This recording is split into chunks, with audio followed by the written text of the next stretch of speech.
नमस्कार देवियों और सज्जनों, आलोकवाणी में आप सभी का एक बार फिर से स्वागत है। आज का दिन महाभारत का दिन। जैसा कि हमने आप लोगों से कई बार कहा है कि महाभारत की कथा से पहले, उस सूत्र में प्रवेश करने से पहले उसके टूल्स हैं, कुछ औजार हैं जिन पर हम बातचीत कर रहे हैं, जिसको हम गणेश परिक्रमा कह रहे हैं। और हमने आपको बताया है कि महाभारत के कथा सूत्र में प्रवेश से पहले आपको इन टूल्स की जानकारी होनी चाहिए, अन्यथा कथा के जंगल में भटकने का खतरा है। आज बात करेंगे उस मूल प्रश्न की जिसके आधार पर रामायण और महाभारत जैसे हमारे इतिहास को, हमारे पौराणिक अनुष्ठानों को, हमारे कथानकों को, हमारे काव्यों को लगातार धूमिल करने की कोशिश की गई है। और यह जानबूझकर जो साजिश की गई, इसका एक पक्ष है और उस पक्ष का नाम है तथाकथित वामपंथी आंदोलन इस देश में, जिसने लगभग 6-7 दशकों से इस देश की इंटेलिजेंसिया पर, इस देश के बुद्धिजीवी वर्ग पर और इस देश के एकेडमिक्स पर एक तरह से जबरन और नाजायज कब्जा किया हुआ है। वो चाहे पहले प्रधानमंत्री दुर्घटनावश हिंदू जवाहरलाल नेहरू हो, या फिर अभी सोनिया माइनो की जो पिछली सरकार थी, जो वेटिकन से चालित थी। और मैं बार बार ये कहता हूं कि सोनिया माइनो ही इस देश की प्रधानमंत्री। इतिहास क्या होता है, काव्य क्या है, हमारे महाभारत और रामायण, इनको हम किस स्तर पर रखेंगे, इनको हम कैसे समझेंगे। और इसके साथ वह पुराना प्रतिज्ञा बन कि इस पीठ से महाभारत की यह जो पुनर्पाठ महाभारत का जो हम कर रहे हैं, इसमें आपको कोई भी अगड़म बगड़म चीजें नहीं सुनाई देंगी। हाँ, हम एक कुशल शिल्प की तरह उन तत्वों को काट छांट जरूर कर देंगे जिनके नाम पर आज तक किया जाता है। हमारे साथ हैं आचार्य प्रभाकर पाठक जी।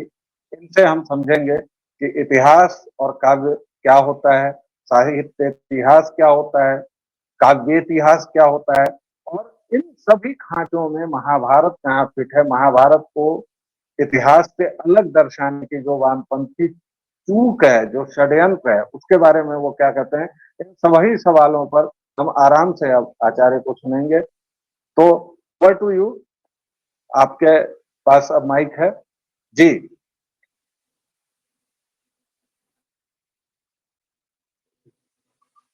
व्यालोक नमस्कार। श्रोताओं, आप लोगों को भी मेरा नमस्कार निवेदित। कृष्णाय वासुदेवाय हरये परमात्मने, कृष्णाय वासुदेवाय हरये परमात्मने, प्रणतं क्लेशनाशाय गोविंदाय नमो नमः।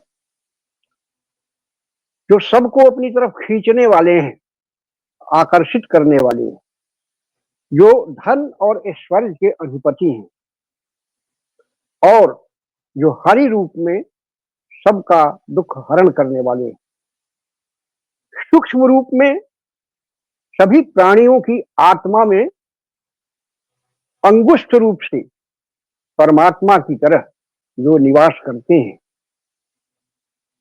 और जो नमितों को, प्रणतों को, समर्पितों को आशीर्वादित करते हैं, उनके क्लेश का हरण करते हैं, इंद्रियों के उस स्वामी गोविंद को, श्री कृष्ण को मेरा नमस्कार है। इतिहास की बात चली है कि इतिहास हमारा आज जो प्रस्तुत है वह क्या है, और इतिहास जो हमारे ग्रंथों में, पुरातन ग्रंथों में लिखा गया वह क्या है। उसके निकष पर, उसकी कसौटी पर कौन से ग्रंथ इतिहास है। मित्रों, इतिहास की गुफाएं, इतिहास की गुफाएं अंधी न है न काली। इतिहास की गुफाएं अंधी है न काली, खोजो तो रोज ही है, खोजो तो रोज ही है, खोली यहाँ दिवाली। बलिदान भी यहाँ है, इतिहास में बलिदान भी यहाँ है, वरदान भी यहाँ है। चाहो तो प्रेम भी है, बलिदान भी यहाँ है, वरदान भी यहाँ है, चाहो तो प्रेम भी है, दे दो तो जान भी है। यह इतिहास है। इतिहास अनेकानेक आदमियों की उद्भावनाओं का आधार है। यह आत्मोल्लसित पुरुषों के उत्साह, उनके आत्मसमर्पण, उनकी सद्भावनाओं का भंडार है। इतिहास महत्वाकांक्षी पुरुषों की महत्वाकांक्षाओं का सफल उद्भेदन और उसका सफलीकरण भी है। सच पूछो तो इतिहास एक आश्चर्य है, एक चमत्कार है, और सबसे बढ़कर वह हमारे पुरखों, हमारे आदि पुरुषों का वह स्मार पत्र है जो हमें अतीत को उन्मेषित करने के लिए, भविष्य को देखने के, वर्तमान का सृजन करने के लिए प्रेरित करता है। मित्रों, यह है इतिहास जिसे मैं जानता हूं, और यही सच पूछिए तो हमारा इतिहास भी है। वैसे मैं आपकी जानकारी के लिए कुछ ऐसे विद्वानों के नाम के उदाहरण भी दूंगा जिससे, उसमें पाश्चात्य भी होंगे, पौर्वात्य भी होंगे, जिससे आप यह समझ सकेंगे कि वस्तुतः कैसे पश्चिम वालों ने भी, और जैसा कि आलोक ने कहा, पूर्व वालों ने भी, वामपंथियों ने भी हमें ठगा है। पाश्चात्य विद्वानों में भी मैक्स मूलर हैं, शोपेनहावर हैं, इन लोगों ने इतिहास की संरचना, गेटे हैं, इन लोगों ने इतिहास की संरचनाओं के संबंध में क्या कहा। मैं धीरे धीरे उस पर आ रहा हूं, कुछ कुछ उन लोगों के उदाहरणों को आपको बतलाऊंगा, उसके बाद मैं उसकी विवेचना थोड़ी बहुत कर दूंगा। प्रोफेसर जेनियर पश्चिम के विदेशी हैं, जानते हैं उनके इतिहास की परिभाषा क्या है? एक वाक्य भी बड़ा नहीं है खूब। वो कहते हैं कि इतिहास सामाजिक याद है। अब देखिए कि कितना सुंदर, कितना सारांशित, कितना सूक्ष्म प्रस्तुतिकरण है इतिहास का। इतिहास सामाजिक याद है, इससे अधिक प्रोफेसर जेनियर कुछ नहीं कहते। फिर अपनी व्याख्या करते हैं आगे वो। सामाजिक याद का तात्पर्य क्या है? आप समाज में रहते हैं, हम परिवार में रहते हैं, हमारे माता पिता हैं, उनके माता पिता हैं, फिर उनके माता पिता हैं, फिर उनके माता पिता हैं, और 7 पीढ़ियों तक। विवाह वगैरह के अवसर पर आप जानते हैं कि 3 पीढ़ियों का स्मरण किया जाता है। 7 पीढ़ियों तक कर्मकांड ऐसा कहता है कि रक्त का मिश्रण नहीं होता है, अनरक्त बदलता है। गोत्र पर और मूल पर, उसकी शुद्धि पर इतना विचार किया गया है कि 7 पीढ़ियों तक वर्जित है कि एक परिवार के व्यक्तियों के बीच में विवाह भी नहीं हो सकता है। कोई संबंध इस प्रकार का नहीं हो सकता है जिसमें यौन संबंध हो। तो ये सामाजिक याद है। कौन कहता है? मैं नहीं कहता, कोई पूरब का विद्वान नहीं कहता, ये पश्चिम का विद्वान कहता है कि इतिहास एक सामाजिक याद है। अनंत काल से, जब से मानव का उद्भव है इस पृथ्वी पर, उस समय से जो समाज चला आता रहा है, उस समाज में जो भी व्यक्ति उपस्थित रहे हैं, उन्होंने अपने पुरखों को अपने स्मरण में बनाए रखा है। वही इतिहास है। फ्राइड का नाम विद्वानों ने सुना होगा, बहुत बड़े मनोवैज्ञानिक। ये कहते हैं कि इतिहास शताब्दियों से मनुष्य के सत्यासत्य का, यहां ध्यान देने की बात है, फ्राइड जैसा व्यक्ति कह रहा है कि इतिहास शताब्दियों से मनुष्य के सत्य का लेखा जोखा रहा।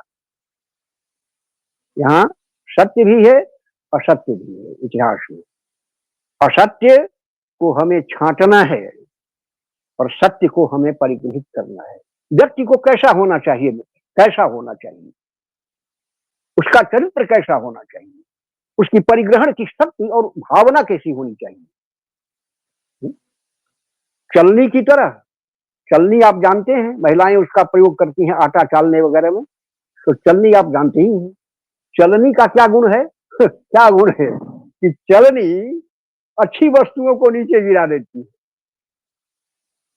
और जो निकृष्ट पदार्थ है उसको अपने भीतर रखती है। जो चलनी की तरह पुरुष होते हैं, जिनका उल्लेख थोड़ा बहुत जालोक ने किया है, वे ऐसा ही करते हैं सत्यासत्य के विचार में कि वे चलनी है, दुर्गुण रख लेते हैं, सद्गुण को गिरा देते हैं। सूप की तरह होते हैं विवेकानंद, सूप की तरह होते हैं शंकराचार्य, सूप की तरह होते हैं जो आपके महापुरुष में सुभाष चंद्र बोस। वो क्या करते हैं, सूप का काम क्या है, महिलाएं उसका भी प्रयोग करती हैं घर में, सूप से फटकती हैं। फटकने के क्रम में क्या होता है, तो जो निकृष्ट वस्तुएं हैं वो बाहर चली जाती है और जो उत्कृष्ट वस्तुएं हैं वो अंदर रह जाती है। फ्रायड का कहना यही है कि जब भी इतिहास पर विचार करने चलो तो तुम यह निर्णय कर लो तुम करने क्या जा रहे हो। आपने हमारे जो विद्वान भी रहे, हमारे राष्ट्रपति भी रहे, उपराष्ट्रपति भी रहे, दार्शनिक भी हैं, सर्वपल्ली डॉक्टर राधाकृष्णन का नाम सुना होगा, उन्होंने भी इतिहास की परिभाषा की। ठीक प्रोफेसर रेनियर से मिलती जुलती उनकी परिभाषा है, थोड़ा सा अंतर। वो ये कहते हैं, राष्ट्र को उसमें थोड़ा समाहित करते हैं। इतिहास राष्ट्र का सामाजिक स्मरण है। सामाजिक स्मरण इसलिए कि समाज के में जो लोग हैं, जो जातियां हैं, जातियां तो मतलब यहाँ कौम है, समाज में जो जातियां हैं वे वैयक्तिक रूप से जैसे कोई बात करती हैं तो उसमें अतीत और वर्तमान के उदाहरण रहते हैं। वैसे ही यह आवश्यक है कि हम अपने राष्ट्रीय सद्भाव को, जिसको अंग्रेजी में कहा जाता है eternal vigilance is the price of liberty. सतत जागरूकता ही स्वतंत्रता का मूल्य है। आज यह मूल्य कितना दिया जा रहा है आप देख रहे हैं। देखिए, राधाकृष्णन भी कहते हैं कि राष्ट्र एक सामाजिकता का स्मरण रखे रहना है, जो हमें सामाजिकता है, यह आवश्यक है।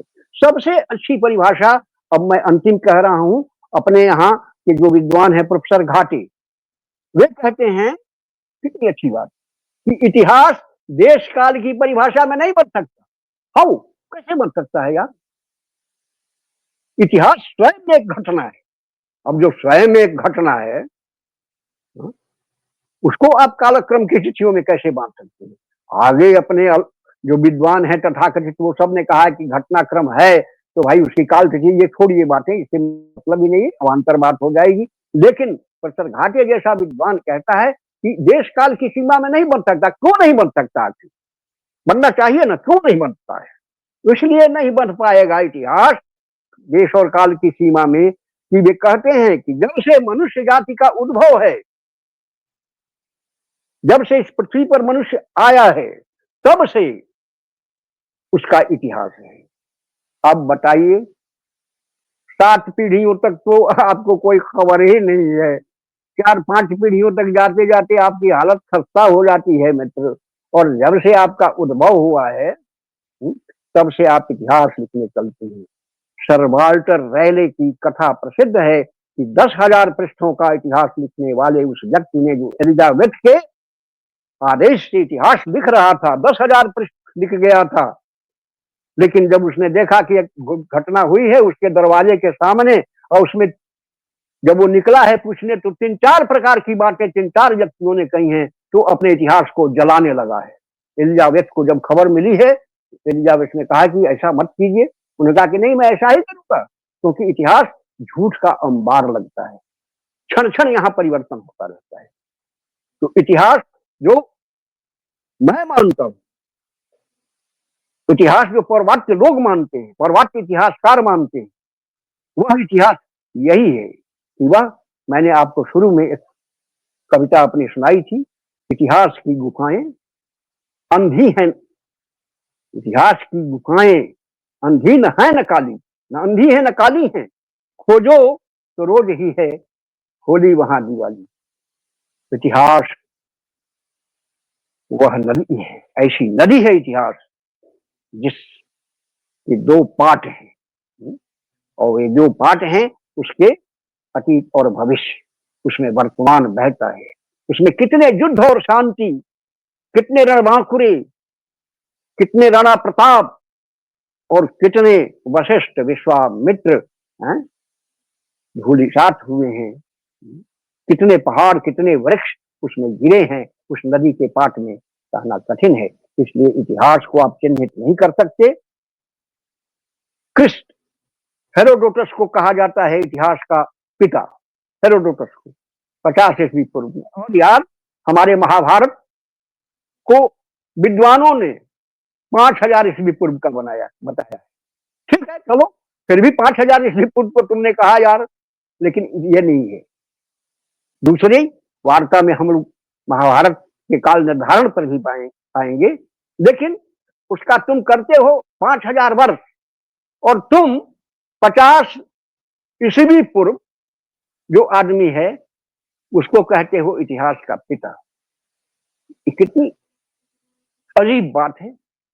वैसे ही मेरा, अब मैं अपने इस कथन का, परिभाषाओं का समाहार करता हूं कि इतिहास देश काल से परे है।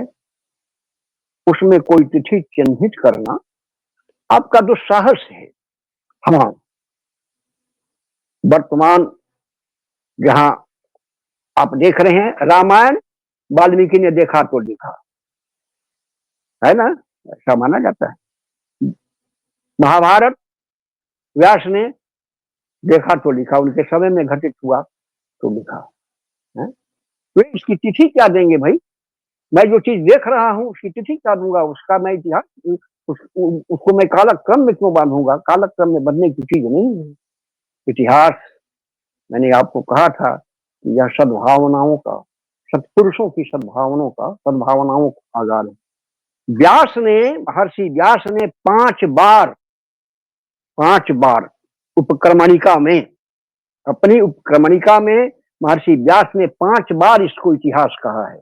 एक बार कहा है कि मैं अपनी तपस्या और ब्रह्मचर्य से इस इतिहास को लिख रहा हूं। दूसरी बार उन्होंने कहा कि मैंने अपने ज्ञान से आन्वीक्षिकी का मतलब तर्कशास्त्र या दर्शन कहिए, मैंने अपने ज्ञान से और आन्वीक्षिकी से इस इतिहास का सृजन किया है, और वे ही इसे समझेंगे, वे ही इससे गति प्राप्त करेंगे जो इसमें गहरे जाएंगे। जो बोरा डूबन रहा किनारे बैठ, यह भी कहते हैं। व्यास तीसरी बार कहते हैं कि मैं जो यह इतिहास लिख रहा हूं, इस ग्रंथार्थ में वे सारी चीजें हैं जिसे हम लक्षणा और व्यंजना कहते हैं, जिसे हम प्रतीक कहते हैं, जिसे हम स्वप्न कहते हैं, जिसे हम बिंब कहते हैं, जिसे हम प्रतीक कहते हैं। अगर इन सारी चीजों को तुम मच चुके हो, इन सारी चीजों को तुम पार कर चुके हो, पारंगत हो, तो आओ बच्चे आओ, मेरा महाभारत का जो यह इतिहास है पढ़ो, ये इतिहास है। ऐसे 5 बार व्यास कह चुके हैं अपने इतिहास को, अपने महाभारत को, यह इतिहास है। अब मुझे व्यालोक ने जो संकेत किया है, उसी संदर्भ में गीते का एक उदाहरण याद आता है। बड़ा सुंदर उदाहरण है, मैं रोक नहीं सकता अपने को, आपको भी अच्छा लगेगा। तो गेटे कहता है, प्रोफेसर गेटे नहीं, विद्वान गेटे, और गेटे कहते हैं, बहुत बड़े हैं, महाकवि हैं, तो वो कहते हैं कि इतिहास का पुनर्लेखन और पुनरावलोकन अवश्य होना चाहिए। क्यों? क्योंकि इतिहास कहते हैं कि अनुभवों की खान है, और अनुभवों की खान है तो उसका पुनरावलोकन और पुनर्लेखन होगा, तो जो नए युवक हैं, नवीन रुचियों वाले, नवीन कृतियों वाले, नवीन विधियों वाले, वे इसके पुनरावलोकन से, पुनर्लेखन से यह जानेंगे कि हमारे पूर्व पुरुषों ने किस ईमानदारी से, हमारे पूर्व पुरुषों ने किस समर्पण से, किस महात्म्य से हमें आज तक अपने इतिहास द्वारा उज्जीवित रखा है। गोस्वामी तुलसीदास ठीक गेटे का समर्थन करते हैं। गोस्वामी तुलसीदास गेटे का समर्थन कर रहे हैं। क्या? शास्त्र सुचिंतित पुनि पुनि देखिए, शास्त्र सुचिंतित पुनि पुनि देखिए, भूप सुसेवित, भूप सुसेवित मन नहीं राखिए, राखिए यद्यपि नारी उर्माही, युवती शास्त्र नृपति बस नाही। शास्त्र सुचिंतित पुनि पुनि देखिए।